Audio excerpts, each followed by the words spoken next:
বাণিজ্যিকভাবে যারা সারা বছর গাছ থেকে কাঁঠাল সংগ্রহ করে বাজারজাত করতে চান তাদের জন্য কিন্তু বারোমাসি কাঁঠাল অত্যন্ত লাভজনক। আপনারা জানেন আমাদের বাংলাদেশে কিন্তু বর্তমান সময়ে বারোমাসি কাঁঠালের বেশ ভালো সাড়া ফেলেছে।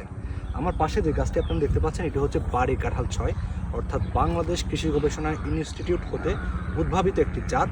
এই জাতটি কিন্তু ওনারা বাণিজ্যিকভাবে বেশ কয়েকটি বাগান করেছেন এবং বাংলাদেশ কৃষি গবেষণা ইনস্টিটিউটের ভিতরেই এই বাগানটি, অর্থাৎ আমি যে বাগানে বসে আছি আপনারা আমার পাশে দেখতে পাচ্ছেন যে গাছটি বেশ বড় সড়ো না, বেশ ছোট একটি গাছ, কিন্তু এই গাছের মধ্যে বেশ ভালো পরিমাণে কিন্তু কাঁঠাল ধরে আছে, তাও আবার কিন্তু শীতকালে। আপনারা জানেন হয়তো আমাদের দেশীয় যে কাঁঠালটা রয়েছে কাঁঠালে মুচি এসেছে, কিন্তু এরকম বড় কাঁঠাল কিন্তু এখনও পাবেন না আপনি।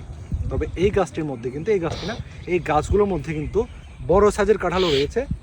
এখানে দেখতে পাচ্ছেন একদম মুচি বা কুশিও রয়েছে, আবার উপরে কিন্তু আরেকটু বড় সাইজের কাঁঠাল রয়েছে, অর্থাৎ এখানে কয়েকটা কয়েকটা সাইজের কিন্তু কাঁঠাল এখানে রয়েছে, অর্থাৎ একটার পর একটা কিন্তু এগুলো পাকবে বা উপযুক্ত হবে।